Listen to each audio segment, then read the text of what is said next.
Michelle, you can get started. Okay. Hi, everyone. Welcome, good evening, and welcome to the ultimate guide to finding your dream job in 2021. My name is Michelle Perchuk. I'm the host this evening, and I am a certified career and business coach and founder of MTV Coaching. Just a few words about me.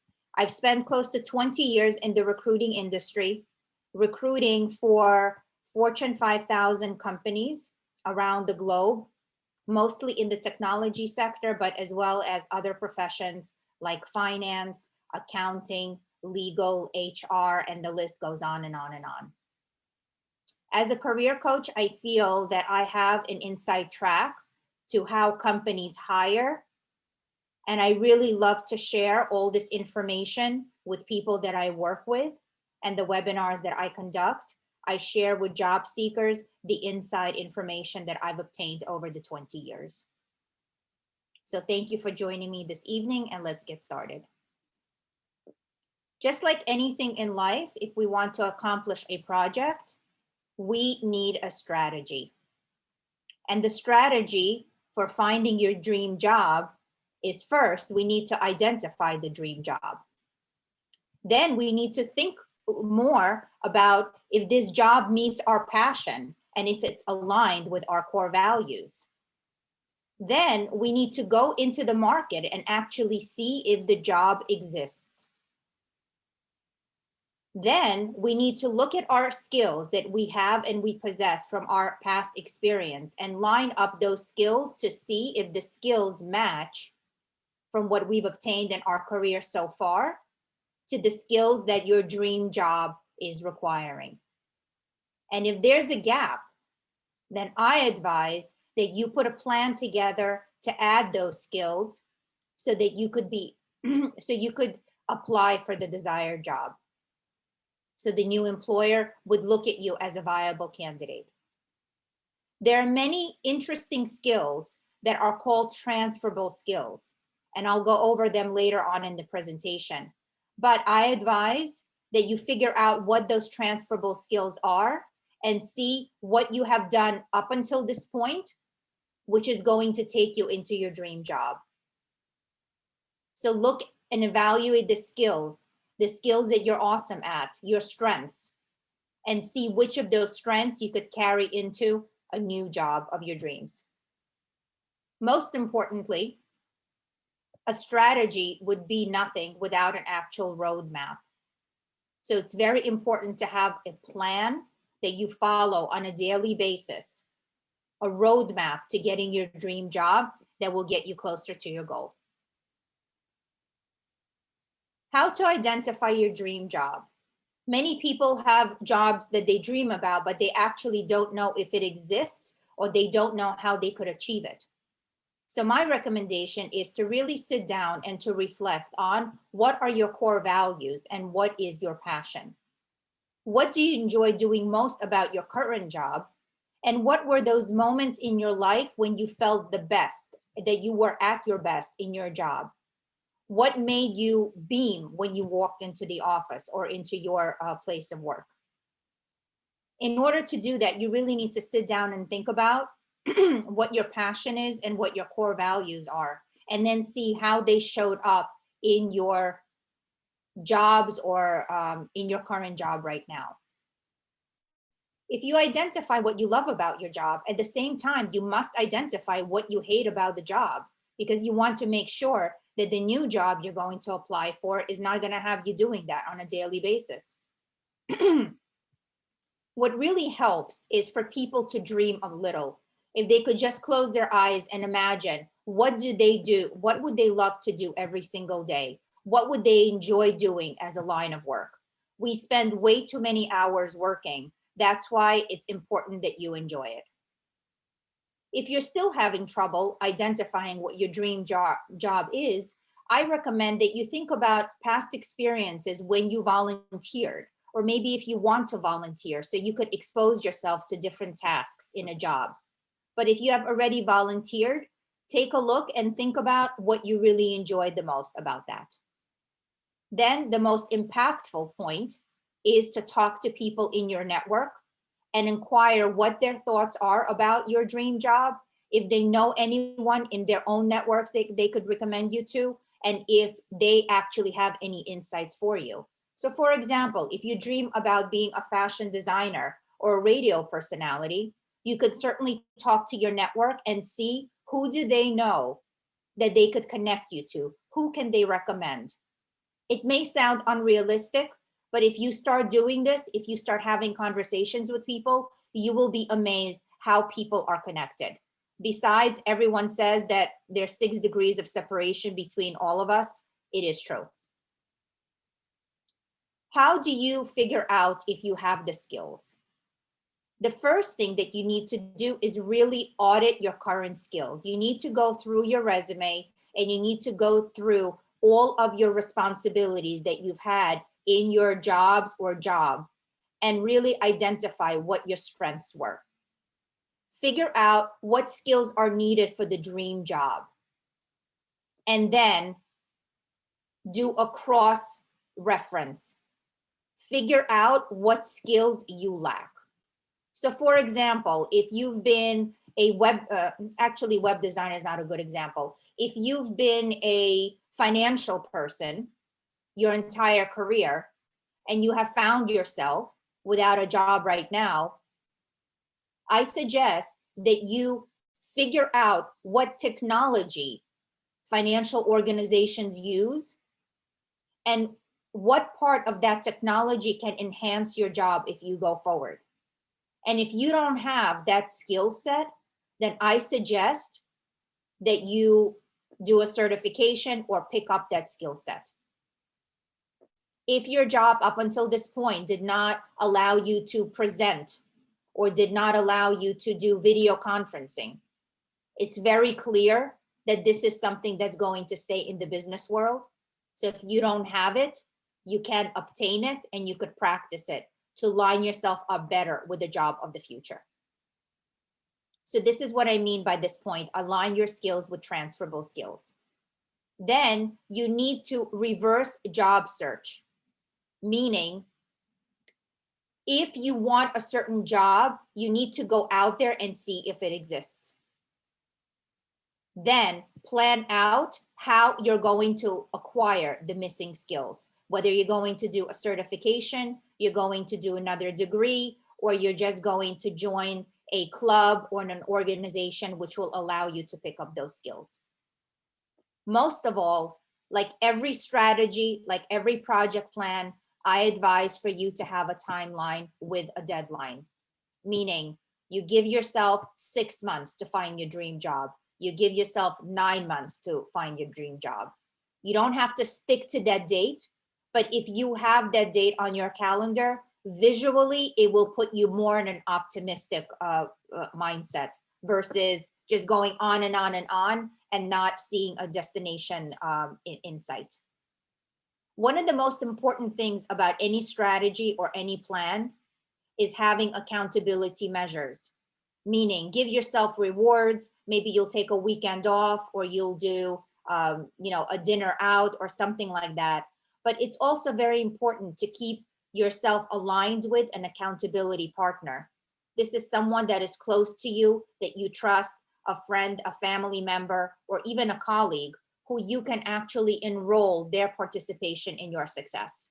They will keep you grounded and they will keep you on target, because you'll feel bad if they ask you, so how's the job search going? Some people who are challenged in finding an accountability partner, this is where people make a decision to invest in a coach. Transferable skills. I put together this list after doing a lot of research of exactly what transferable skills employers are looking for. Very often people do not put this on their resume, but employers certainly ask for it. They ask for people who have collaboration skills, creativity, communication skills, technical skills, which includes technology for the sector that you're in or the industry that you're in, teamwork, and leadership. These transferable skills definitely show up when people ask you to do networking events. And most of all, when you do your first round of interviews for jobs, HR managers will ask you, or other people in the meeting will ask you. So tell me, when have you used teamwork the most in your current role? When did you exhibit leadership skills? Give me an example of how collaboration with other people in your department helped you achieve a goal at work. It's very important to practice answering these questions, because you will not be able to come up with this on the go. So it's important to really look at your resume, think about your career so far, and really see where these skills showed up. Part 2 is actually designing the action steps for finding your dream job. These are actual steps that I'm going to suggest that you follow in order to get you closer to your dream job. My recommendation, if you have identified your dream job, is immerse yourself in your dream job for 2 weeks. Read, research, talk to people. Everything that you're doing for those 2 weeks is all about their dream job. So for example, if you want to be a fashion designer, a radio personality, a sports agent, for 2 weeks, that is all that you're doing.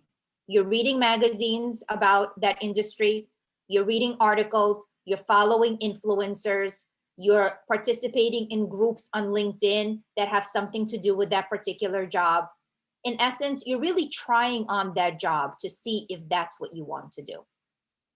Then you need to prepare an applicant package. An applicant package is a package of your resume, your cover letter, and your virtual business plan, which I will get to in a few minutes. But that is a packet that's ready to go to anyone that could get you closer to your dream job, or if you decided to submit your candidacy for a job that you saw online on one of the job boards or through networking. I urge you to prepare a system that you are going to follow up on interviews or meetings. You're going to send thank you notes, and you're going to send in a LinkedIn invite after every conversation. So for example, anyone that I talk to during the day, I always follow up. And if I can't follow up right after the meeting, I make a note to follow up with them at the end of the day or at the end of the week when I'm doing all my paperwork. On occasions, I actually send handwritten thank you notes, because people don't get handwritten mail anymore. And when you're looking for a job, it's all about being different. So what will you do that's going to make you different?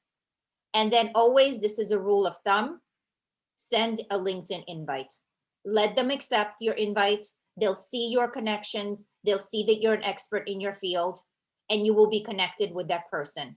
And you will not need to use in-mails when you contact them. One of the most important tools when you are in a job search is LinkedIn. And I urge you to improve your LinkedIn profile with a professional picture and a list of all of your experience. But when you're listing your experience, do not list just your responsibilities and what you did. It's key that you include your responsibilities, but that you also include the ROI, the return on investment that the company that you worked for had on you while you were their employee. So for example, if you were in sales, you should definitely list your revenue. If you were in marketing, you should definitely list what the return on investment was of having you there. How did you improve the business? What did you bring to the table? Because employers do not hire you for what you've done. They hire you for what you could do for them. I'd like to say that again. Employers do not hire you for what you've done. What you've done is in your past. they hire you, what you could do for them in the future. And what better way to highlight for them what you could do in the future for your new employer is the return on investment that you've given over and over again for all of your past jobs. Preparing a list of 30 most impactful people in your circle is key, because those are the 30 go-to people that you will have to start your search for your dream job. So this is not all your friends on Facebook, and this is not all your connections on LinkedIn. These are people that you know personally and that you have their phone number in your phone. These are not people that you spoke to one time in your life or even twice, but these are people that you could trust and people that know your real character.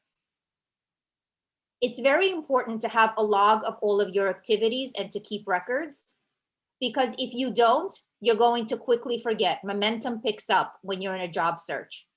And if you don't have a diary or a log, or you're not keeping records where you submitted your resume to, what conversations did you have, you're going to forget.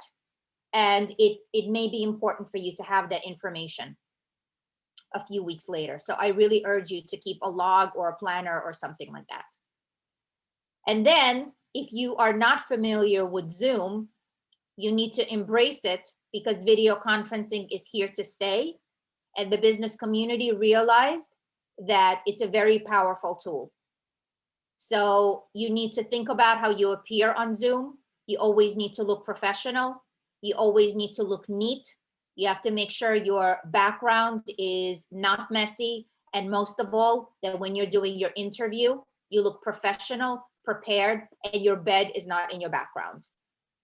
So invest in a little screen or put a virtual background. Zoom offers that. I don't personally like it because it looks a little bit creepy, because if you move, half of your face is gone.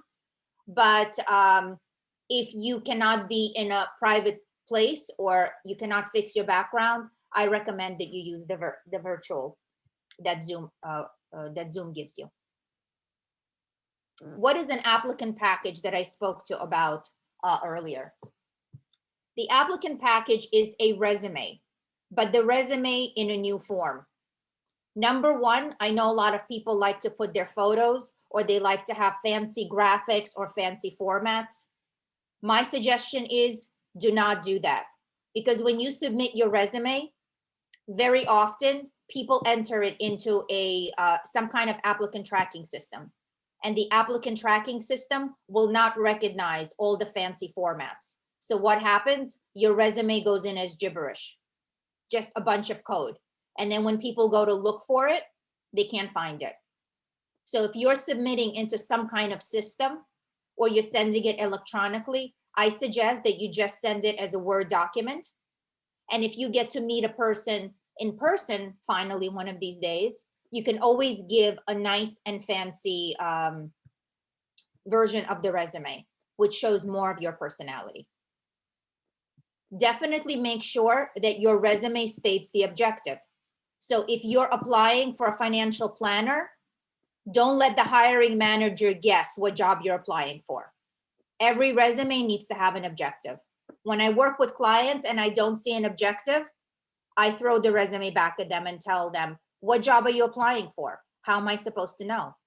So please think carefully what your objective is, and have several versions of your resume if you're applying for several different jobs. Like I said earlier, it's very important to list the return on investment on your resume. So use that format that I spoke about from LinkedIn. Your list of responsibilities, maybe 4 or 5 key points, and then the return on investment. So if the employer paid you $120,000 a year, what did they actually get from it? How did you improve their systems? How did you improve their business? A visual cover letter is something that I named after my work with a really amazing client that I started working with last month, I'm sorry. A visual cover letter is a business plan. This is almost like a promise to your new employer as to what will you do in your first 30, 60, and 90 days. If there are any salespeople on the call, you will be very familiar with this 30, 60, 90-day plan, because employers ask you of what will you deliver in the first 90 days. But you could send this along to a connection or somebody you meet networking, or even if you're submitting your resume and there's a option to attach additional information, definitely put in a traditional cover letter, which I'm going to get to in a minute. But this 30, 60, 90-day plan, which is a promise to your employer of how you're going to get things started in the first 90 days of employment. The value of doing this is to show people that you're not going to come in the first 10 days, in the first 2 weeks, and sit there and wait to get started. You're going to make it worth their while the first day that you get there. I've been using this, and it's been really creating amazing, impactful things for my clients. Replace the cover letter, the traditional cover letter, with a bio or a personal story. So I'll give you an example of my personal story. After spending 15 years in the recruiting industry, I realized that people are unhappy in their line of work. And it doesn't matter if they go from job to job to job, they're still unhappy. So how can I impact their happiness? I can coach them in their career and help them change their mindset. And only then will they become happy in their life and in their career. So a cover letter can go something like that for you as well. It could mention your bio, what inspired you to enter your field, and what do you expect to give back to the world? What is your mission? Speak truthfully in your personal story, because that is what people will remember. They will not remember fancy facts. They will remember on how your cover letter made them feel. So once again, the resume needs to be non-traditional. It has to have no fancy formats, an objective, and ROI. A visual cover letter is a 30, 60, 90-day plan of what you're promising to your new employer, and replace the traditional cover letter with your bio or your personal story, and make sure you include your mission. Many creative professions find that it's very beneficial to have a personal website which shows their portfolio and their work. And many published authors or people who are really top of their game, they feel that a landing page really helps because it captures visually all of their awards, achievements, and publications. You could do a landing page at wix.com for free. And you could just give that as an additional resource when you apply for a job. The key thing to remember is whatever worked before is not going to work now. 1 out of 3 people is unemployed, and that's across all professions right now in this country.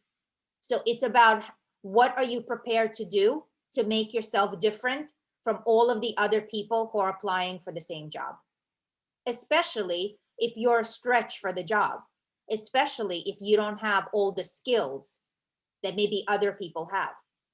But what makes you special? What makes you awesome? And why would someone want to hire you?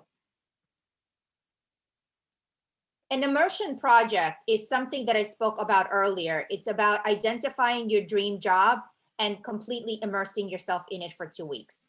And like I mentioned before, please read all the possible information about the job, about the industry, research what employers are hiring and why, what initiatives are going on in the industry or in the company. Identify which of your contacts who can give you more information or who can make introductions for you. Tap into organizations that you belong to and ask the question, who can help you in your immersion project? Tap into your personal network and also ask, who can help you in your immersion project? Most of all, many people overlook this, but your alumni organizations are very powerful networks where you can go and approach any person that went to your school and request a meeting with them, or maybe a brief get to know session, usually people respond very amicably when they know that you went to the same school with them. That means you now have a common denominator with them. You don't need to search for, a topic that you have in common. You already have the school in common. And you could open up a conversation by saying, so, what have you been up to since you graduated? The key is to whatever you do is to develop a system. Prepare a system that you will use every time. Set up guidelines of when you're following up and when you're sending your thank you notes. I know many of you spend a lot of time putting together to-do lists, but my suggestion, a to-do list is a daily list of things you never finish. So try to do this. Try to put together a project plan or a weekly schedule where if you don't finish for one day, then you could always finish it the next day. Many of my clients talk to me about feeling disappointed and down because they never get through with their to-do list. So this is when I came up with the suggestion of having a project plan for getting your dream job and then having a weekly schedule. Once again, keep a log of everywhere that you submit your resume and keep records on who you had conversations with and what were some of the key points that you discussed. Research every job that you apply to before submitting. Quality versus quantity. This is a very important point that I would like to talk about because many people sit there and submit their resume to hundreds of jobs on a weekly basis. And they get disappointed when they do not hear back. And this is when they start having those dialogues in their mind. Oh my God, I will never find a job. No one is responding.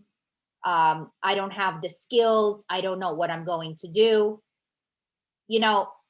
I would like to say that if you're submitting blindly without knowing anybody in that organization, most likely, and take it from a recruiter that knows, no one will ever look at the resume. Companies, most of the time, are just collecting resumes to populate their applicant tracking system.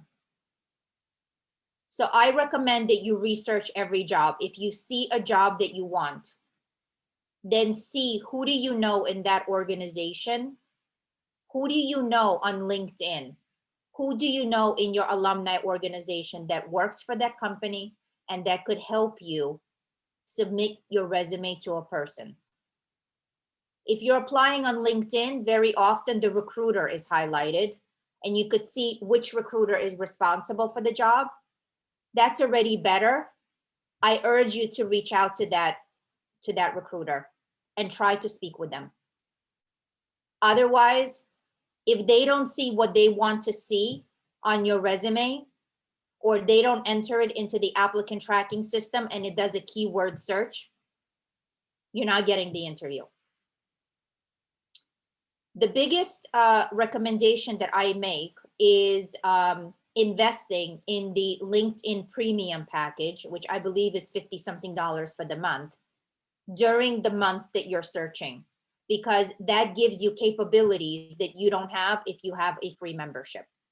There are many, many videos on LinkedIn Learning, on LinkedIn Education, which will highlight to you what are the difference between a premium package and a free package. But if you're in a job search, it's important to have access to as many people as possible. And if you have a free membership, you don't have access to everyone.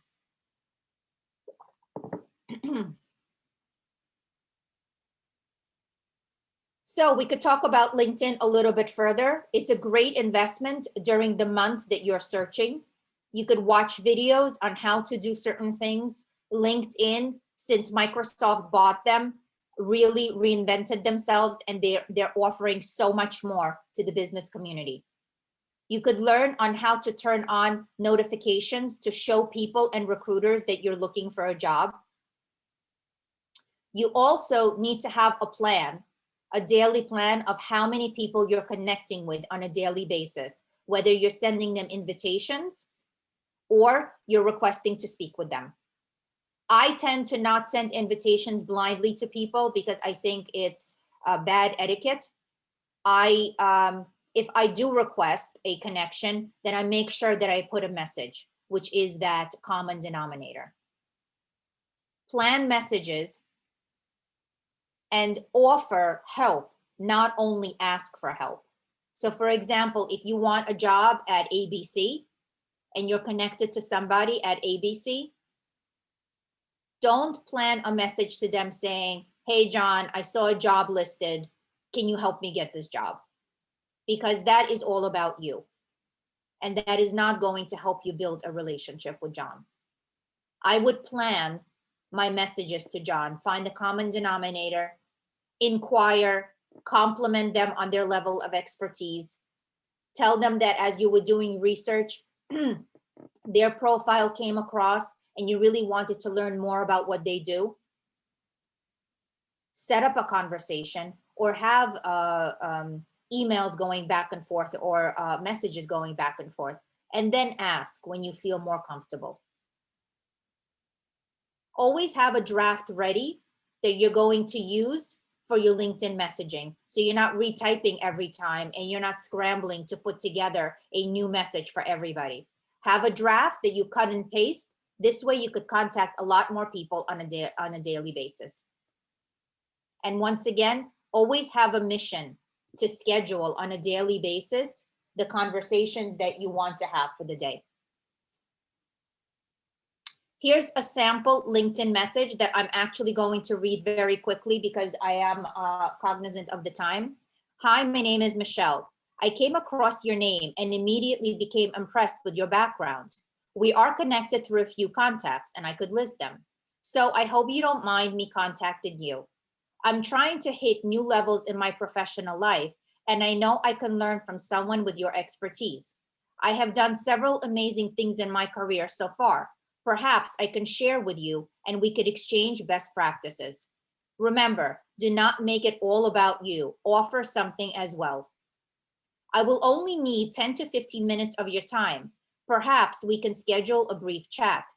When we talk, I will have a list of well thought out questions. I will take notes and will be willing to help you if you can benefit from my background. If you like, we can continue staying in touch and be in each other's network. So this shows that you're not going to waste the person's time and you just don't want to be connected to them just for the heck of it. You really have something valuable to offer and you are contributing to the business community on LinkedIn. Meeting and interview basics. So now you've scheduled a couple of meetings on LinkedIn and people are willing to spend 15 minutes chatting with you. I suggest that you do it on Zoom because that builds a relationship. We can't see each other in person now. And you know what? People have pockets of time during their day and they see the value in networking as well. So they'll check you out on LinkedIn. They'll see that you're an expert in your field and they will agree to do a Zoom meeting with you. So a couple of things about Zoom etiquette. Curate your background and be consistent in your workspace. Set up your desk in a quiet part of your home. Maybe have that screen, maybe have a plant, something human in your background so that people see that you are a professional and that you have a designated working space, that you're not doing your Zoom meetings from your kitchen table. Always maintain a professional image and leave a lasting impression. What I mean by that is it's important to act professional, to have eye contact, to communicate clearly. Always have a glass of water next to you so that, you know, if your throat gets dry, you could always take a sip of water. I suggest that you practice answering some questions that are tied into the transferable skills that I spoke about earlier. If it's an official interview, I recommend that you have a resume in front of you. I would wear a suit jacket. I would look as professional as possible. I would not conduct my Zoom meetings in my workout clothes or in my pajamas. Write out your story, that bio that I spoke about earlier. Write out that story a couple of times and be very, very familiar of how you present it. Like, for example, when I present my story, I start by saying, when people ask me, tell me about yourself, I say, well, my life can be told in 3 chapters. Which chapter do you want me to start with? And I usually get a chuckle from that. But in my mind, I categorized my life in 3 chapters. When I was in corporate, when I was a business owner, and now when I'm a career coach. And lastly, oops, sorry about that. I don't know what happened here. 1 second. And lastly, when you're networking and when you finally schedule that meeting, I recommend that you have a list of questions in front of you. So the 15 minutes that the person is giving you, you're really getting what you need from them.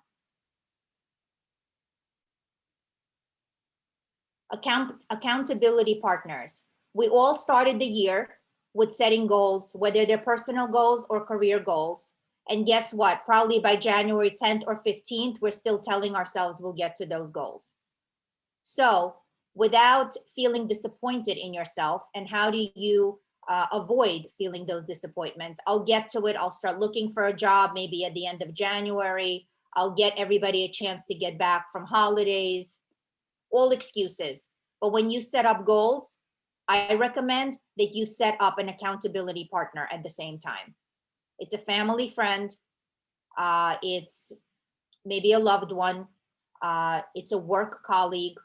Maybe it's a college friend, someone that you trust and someone that you know wants you to do well. And you could talk to those people about your setbacks. So if you didn't do well at an interview, you could call that person and vent a little bit. But most importantly, you need a person that's going to keep you accountable. And certain professionals find it difficult to keep themselves accountable. And this is where they choose to make that investment and hire a coach. Because looking for a job and the methodology and the personal commitment that it takes is actually very similar to personal fitness. So if you want to lose 10, 15 pounds, yeah, you could do it yourself. You'll have setbacks, you'll go up and down, but no one will keep you accountable as a personal trainer. So this example I use very often to give people the perfect example of what a career coach does. But if that's not for you, that's fine. You could find a friend, a family member, or even a mentor, an old professor that could keep you accountable. And people would really enjoy doing that because people like to participate in the success of others. You could find that key person in that list of 30 people that I asked you to put together earlier. People may even be pleased that you asked them. They really would like to help. Part 3.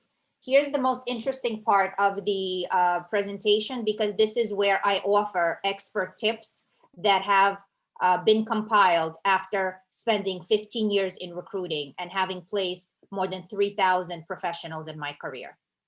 So the first point is embrace uncertainty. We are in very uncertain times. We've never seen anything like this before. And instead of complaining, I recommend you embrace the uncertainty and get in front of your emotions. And what do I really mean by that? Yes, it's hard out there. Yes, it's frightening of how many people are unemployed. But the minute that you accept that it's uncertain and you start developing a plan, and every day you add one key point to your plan, then it doesn't become so uncertain and so scary anymore. From a recruiting perspective and from someone that works with people who look for jobs every day, I assure you, professional people and people who are good at what they do get jobs. So they're out there. All you have to do is go out there and get them. Learn how to listen to your energy flow. So there are days that you wake up and you're feeling blue, and there are days that you wake up and you feel terrific.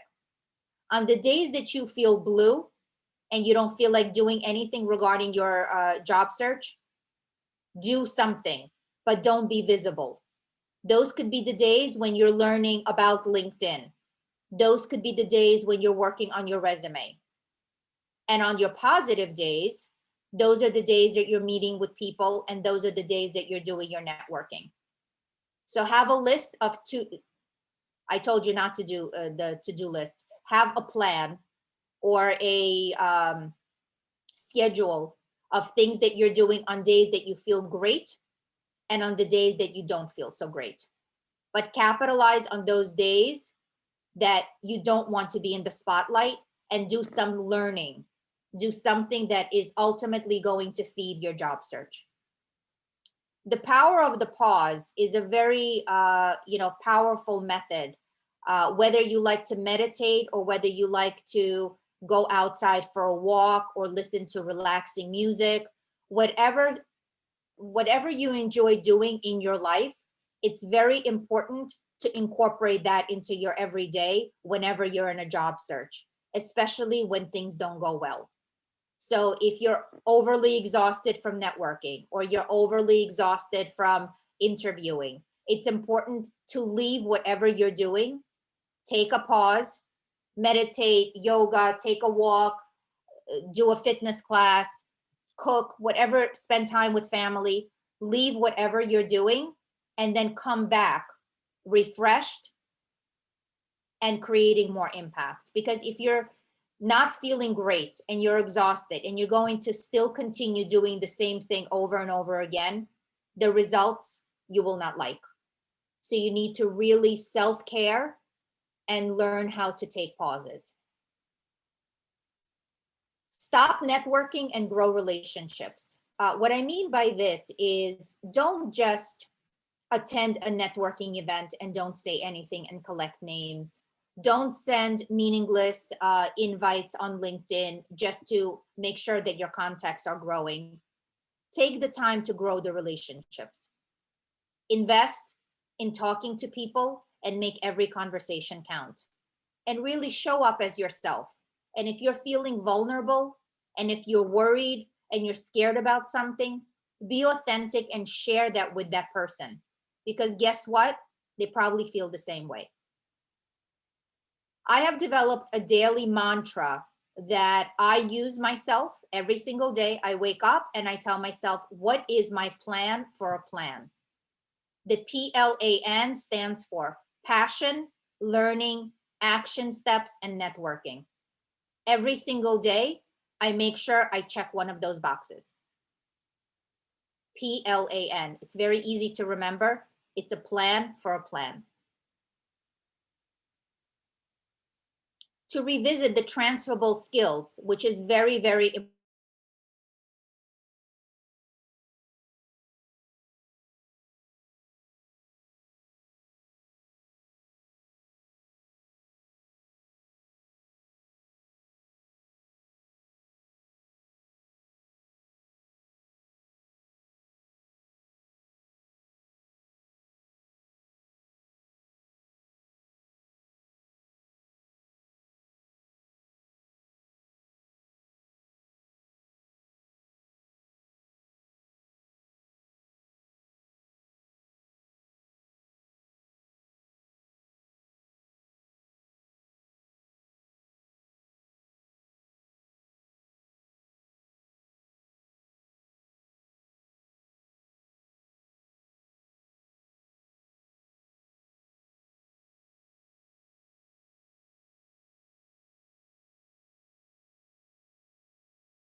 Hi, everyone. I'm back. I'm sorry, something happened with the connection. I'm here to answer questions.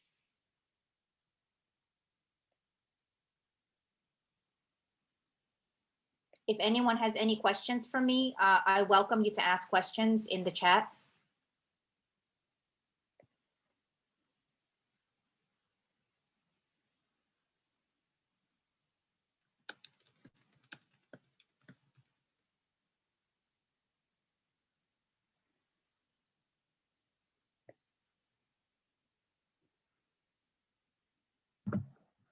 Michelle, it's Chris. I just put a question in the chat to everyone that you could see too.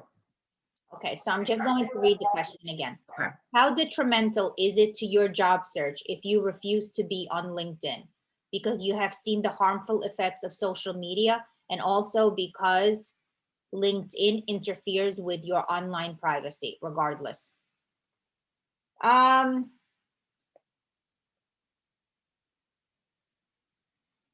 mean, honestly, I think that it's a must, because it's a very, very powerful tool. It all depends on what industry you're in. I mean, obviously, if someone is working in the restaurant industry as a server, maybe it's not that important. But every professional, if they are top of their game and they take their job seriously, they should be on LinkedIn. So it actually would harm you if you don't have a LinkedIn profile, because that's where people go to check you out. Question 2, is there a template for a cover letter? There is no template for a cover letter, because a cover letter is something that is very old-fashioned, and I recommend that you replace the cover letter with your bio or with your personal story, because that's actually going to show a potential employer of your journey and what have you done up until this point that's going to add value to them. So just a template for a cover letter will not do, because everyone has a different story. And this is not a place where you show off your writing skills, or where you it's like a legal document. It really is a story that's used to fill in the blanks that your resume leaves, because a resume is really bullet points. You don't have a chance to speak your story in the resume. So I hope that answers the question. I will stay on till around 8:20 to take more questions, because I know that this is an extremely important topic and many people need help. Question 3, what resource and books do you recommend? All you need to know regarding job search is on LinkedIn. There are many, many influencers. There are many classes, many videos on LinkedIn that will assist you on any topic that you have regarding job search. Additionally, you could check out my YouTube channel, because I have a dozen recorded videos that talk about a certain point in your job search. So for example, I urge people to stop networking and build relationships. And I spend 2 to 3 minutes talking about that. So definitely find me on YouTube. There's around 12 videos there, but I intend to be putting on more, because I know that people want quick tips that they could use in their everyday lives. How many pages should your resume be in 2021? So I would like to answer this question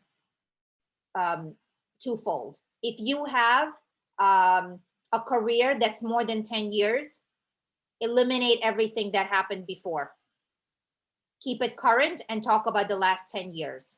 And if you just want to put a few bullet points of what you've done before, do that. But honestly, they're only interested in the last 10 years. Honestly, they're interested in the last 2 years, depending on the profession. Make the resume should not be more than 2 pages. After 2 pages, you've lost them. If you're including what I told you earlier, the responsibilities and the ROI, then every job, doesn't matter how long you've been there, should not have more than maximum 8 lines. Question 5, what other video conferencing platforms should you know besides Zoom? Are employers using Google Meet or VC platforms that we should be familiar with? Yes, people are using Google Meet, which is not as good as Zoom. And people also use Citrix meeting rooms. I personally hate Citrix because what it does is it can create problems on my computer, and many people have been giving this feedback. I love using Zoom. It's easy. People are used to it. But if you're sending calendar invites from your Gmail, you have to cut and paste your Zoom link. Otherwise, it will force you to use Google Meets, because obviously Zoom has no affiliation with Google. But whatever they want you to use, it's very easy to figure out, and it's the first time that you are getting on there, then go and try it out or do a tutorial so that you don't mess up at the actual meeting. Question 6. Are there certain jobs where you can ask to meet in person rather than Zoom, such as the medical industry where people are working in person anyhow? Yes, but I would not do that at the first interview. The first interview, like a meet and greet, I would only do on Zoom. And then if you go to the second round, then possibly you could go in with a mask in a medical facility. But I doubt anybody would even want to see you for the first time, not by Zoom. Why would they? We have such a great tool that we could use.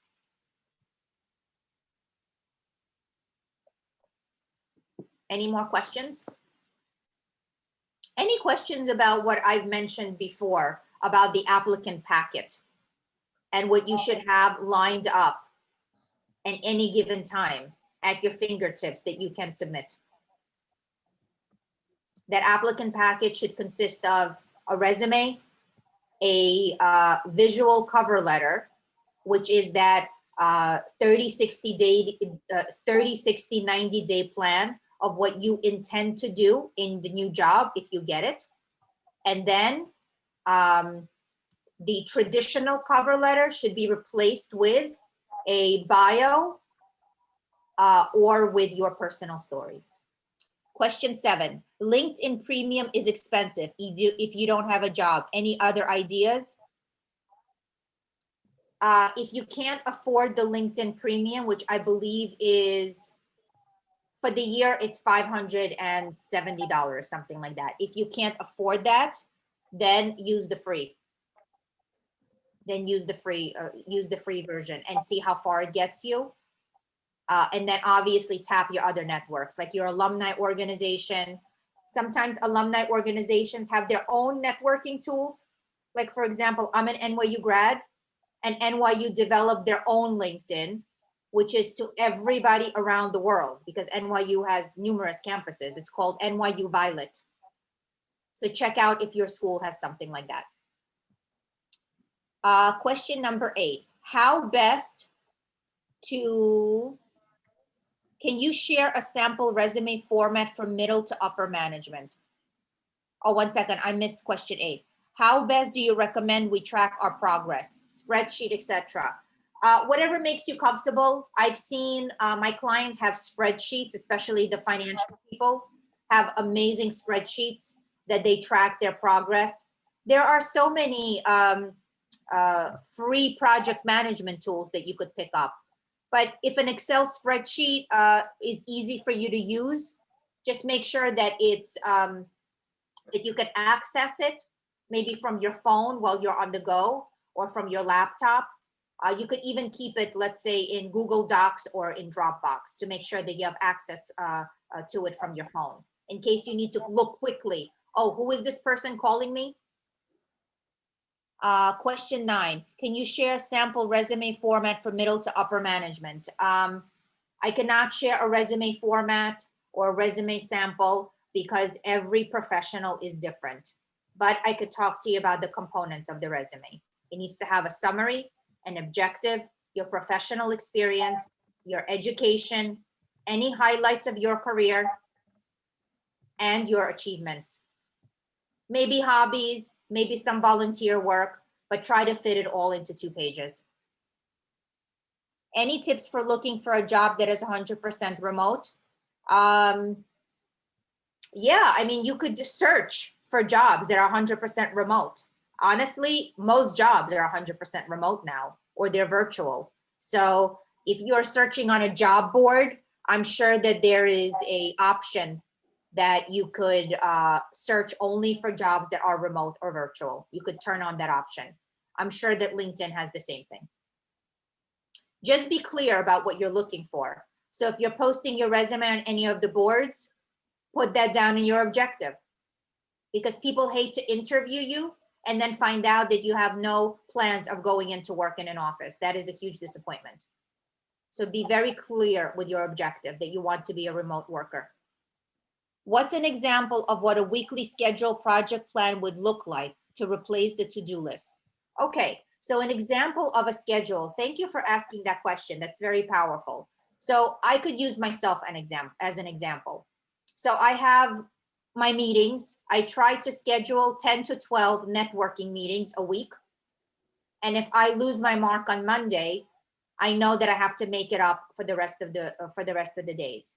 But I'm scheduling this. I have scheduled this week, last week. I also have monthly KPIs, like I do three webinars a month, or I prepare 3 or 4 presentations for corporate clients. I just line up what I would love to accomplish for the month, the previous month, and then I start populating my schedule with these things. Question 12. What's the best way to write a resume that fits with an applicant tracking system? LinkedIn has a lot of articles about this lately. Does it make a difference? Yes, it makes a humongous difference, because an applicant tracking system will throw out your resume if it's not a Word document. If it has any fancy formatting, it will throw it out. Plus, a lot of people, if you're sending your resume to somebody, if you send it as a PDF and they have to convert it, they may not bother. So just send it as a Word document. Okay, and yes, I suggest that you do read a lot of the articles that LinkedIn has, because they pull a lot of information from many, many experts in the field. I'm good at what I do. I consider myself an expert, but honestly, I'm a lifelong learner. I have things to learn myself, and I don't know everything. So many times I go to LinkedIn when I don't know how to do something. So I suggest that you continue doing that. How would you word a resume if you were changing careers? I'm puzzled how to answer that question. I really recommend maybe for you to email me, because I think that you would like to say a little bit more. So my email is Michelle with a double L at M for Mary, T for Tom, V for Victory, coaching.com. Question 14. Any tips for people who had a long gap in resume, like 8 years? Yes. The tip is you need to address that gap up front. Don't try to hide it, and just be clear in your resume of what you did in those 8 years. Many of my clients raised a family in those 8 years. So you know what? Put that down, because raising a family for 8 years, you probably used all your transferable skills. Or if you cared for a loved one with health issues, or you had your own health issues, there's nothing to be ashamed of. Gaps happen to everybody. Question 15. I disagree with you about connections. I have over 15,000 connections on LinkedIn and work with most of them to help me if they have heard of openings. Fantastic. I'm very happy for you that you have all of these connections and you have a powerful network. That's wonderful. You're a great example to all of us. So I mean, that's all I could say about the 15,000. I mean, it's unrealistic to think that all 15,000 know you, but if they do, that's really an amazing achievement.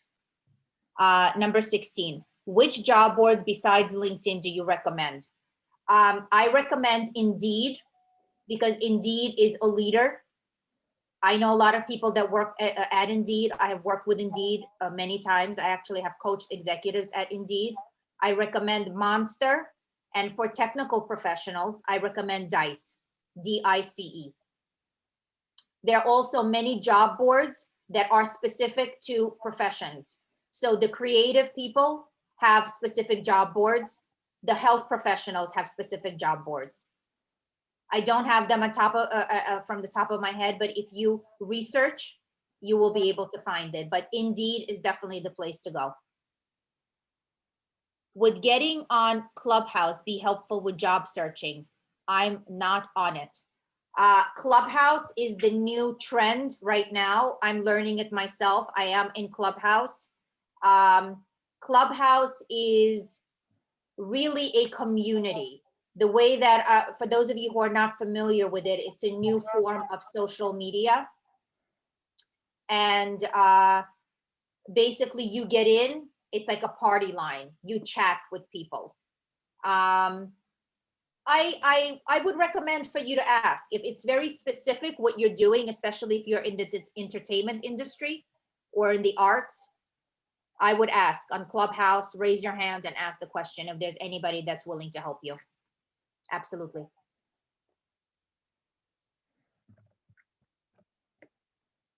Any other questions? I am staying on till around 8:15, 8:20 if our listeners find value.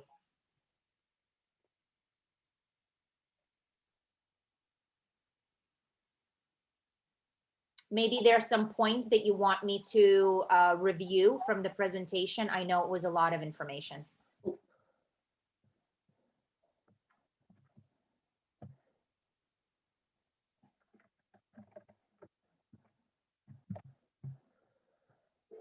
What social media are employers looking at now? So employers will look at you across all social media. So if you're in a job search, I recommend that you clean it up. They will check out Facebook and they will check out Instagram. That I guarantee. They may not say it, but they definitely do. And companies are embracing, well, they've embraced LinkedIn a long time ago, and not so much Facebook. In Europe, Facebook is very popular with employers, but corporations are really embracing Instagram through influencers, through people that are subject matter experts in their fields. Any more questions? I'd like to give some shout outs to people that I see and names I recognize. Adriana, it's very nice to see you. And Razara, I think you attended my webinar on A Small World. Very nice to see you. Okay, questions. What are 3 recommendations you give to job seekers for salary negotiation? Okay, this is, thank you so much for asking this question. And actually that's a separate topic, but with salary negotiation, I urge you not to say a final number. You don't need to answer the question of what your salary was. If people ask you, actually legally, they're not even supposed to ask you, but they're not allowed to ask you for income verification either. But always give a range. So if your salary was 85, give the range 85 to 120. Always give a range. And when people ask you, what do you want to make? You could say, I would like to be on the upper end of my range. Try not to pigeonhole yourself into a number, because the danger of that is that if they can't meet that number, you're out. So you want to build a buffer. There's a lot of coaching around that, around salary negotiation. And that's a very interesting topic, which, you know, if there's a certain offer that you're negotiating now and you're asking this question, please contact me because I have a lot of important information that I'd like to share with you. Is it legal for them to look at your social media to make a decision on giving you the job? I'm not a legal expert. I don't know how to answer that question, but I guarantee you, if they see some things that they don't want to see, they'll never say it that they saw it there, but they will use it to not give you the job.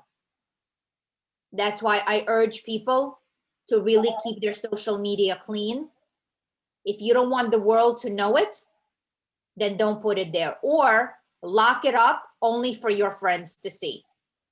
And there are many security buttons that you could, not buttons that you could press, but security utilities that you could utilize, especially on Facebook and on Instagram, where if you want to post certain pictures only for your friends, then no one else will see it. And I recommend that you do that, especially while you're in your job search, because political views, religious views, all those things are private, and you never know who the person is who's interviewing you. So you don't want to give them an excuse not to hire you because you don't share the same views as they do. Any more questions?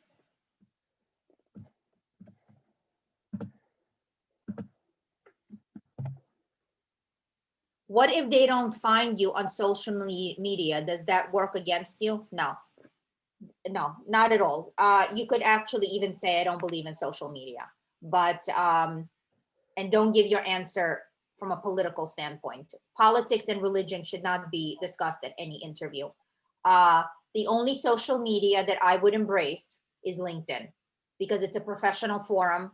Some people put some stuff on there that's not professional, but from what I hear, and I have connections at Microsoft and at LinkedIn, that is being policed.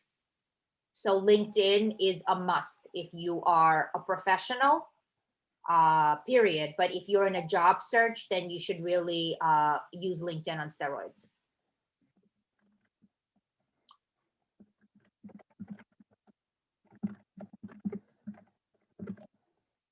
Any more questions?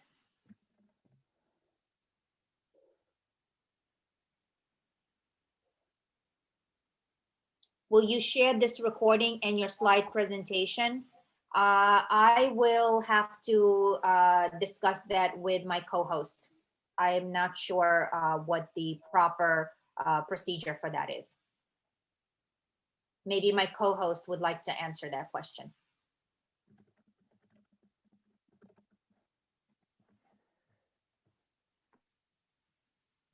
We can share both if that's okay with you, Michelle. I can Yes. share the recording and the PowerPoint.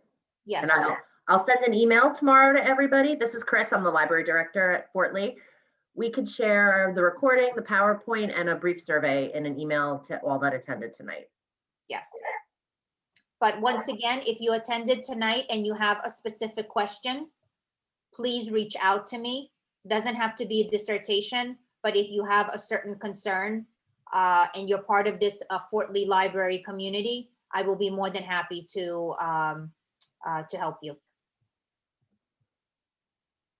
We could even schedule a Zoom so you could practice. All right, it's 8:15. Unless there are any last minute questions, I want to thank the Fort Lee Public Library and Chris for this opportunity for me to share my knowledge with my community. And once again, if you have any questions, reach out to me. It was a pleasure to speak this evening. And I hope you enjoyed it, and I hope that you found some helpful tips. Good luck with all of your job search, and good luck with your careers. Thank you, everyone.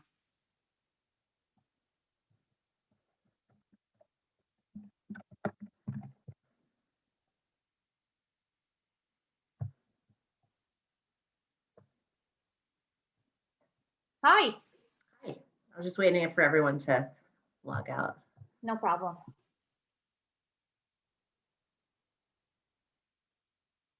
Oh, there's Paige. There's Paige. Can she see me?